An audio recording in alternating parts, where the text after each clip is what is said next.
கர்ணன் படத்தில் வர அந்த பஸ் சீன் அவ்வளோ சீக்கிரம் யாரும் வந்திருக்க மாட்டா. இது மாதிரி தான் தமிழ்நாட்டில் ஒரு சம்பவம் நடந்துச்சு. அது நேற்று வந்து சரி பண்ணியிருக்காங்க. என்ன அப்படின்னா, கோயம்புத்தூர் மாவட்டத்தில் தொண்டாமுத்தூர் கிராமத்தில் அண்ணா நகர்ன்ற பகுதியில் வந்து 300க்கும் மேற்பட்ட தலித் மக்கள் வந்து வசித்து வராங்க. அந்த ஏரியாவுக்கு வந்து 21 நம்பர் அப்படின்ற பஸ் வந்து சில காலமாக வந்து போயிட்டு வந்துட்டு இருந்துச்சு. ஆனால் ஆதிக்க சாதியினர் எதிர்ப்புனால போகலை. ஏன் அப்படின்னா, அந்த இடம் தான் டெட் எண்ட். அது போயிட்டு திரும்பி வரும்பொழுது அங்கே இருக்கிற மக்கள் வந்து அந்த சீட்டில் ஏறி உட்காந்து ஃபில் பண்ணிக்கிறதுனால அதை தாண்டி வரும்பொழுது எங்களால் உட்கார முடியல அப்படின்னு சொல்லி எதிர்ப்பு தெரிவித்ததுனால கடந்த 10 வருடங்களாகவே இந்த பிரச்சனை நீடிட்டு இருந்து இந்த பஸ்ஸையும் வந்து நிப்பாட்டிட்டாங்க. அவங்க வந்து இப்போ என்ன பண்ணுறாங்கன்னா, அண்ணா நகர்ல இருந்து நடந்து கொம்பனூர்ன்ற பகுதியில் வந்து போயிட்டு பஸ் ஏறுறாங்க. அது கிட்டத்தட்ட 1.5 கிலோமீட்டர் 2 கிலோமீட்டர் வருதுன்னு சொல்லி சொல்கிறாங்க.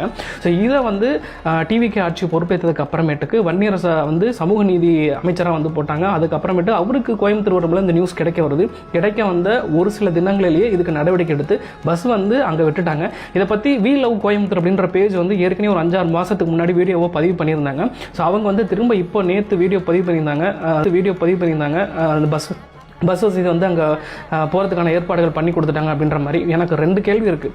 ஒன்று வந்து ஏன் இதை வந்து கடந்த ஆட்சியாளர்கள் விட்டுட்டாங்க, சரி செய்யலை அப்படிங்கிறது. 2வது வந்து அமைச்சர் வன்னியரசு அவர்களே வந்து இவ்வளோ தூரம் வந்து ரிஸ்க் எடுத்து பண்ணியிருக்கிறாங்க. ஏன் இதுக்கு முன்னாடி உள்ள அமைச்சர்கள் யாருமே இதை வந்து இந்த சமூக நீதி அமைச்சரோ இல்லை வந்து ஆதிதிராவிட நலத்துறை அமைச்சராக இருக்கும்போது யாருமே ரிஸ்க் எடுத்து இதை பண்ணலை அப்படின்ற கேள்வி இருக்குது. உங்களுக்கு ஏதாவது தோணுச்சுன்னு கீழே மறக்காமல் கமெண்ட் பாக்ஸில் கமெண்ட் பண்ணுங்கள். இன்னொரு வேளை பார்ப்போம். Tata, bye by.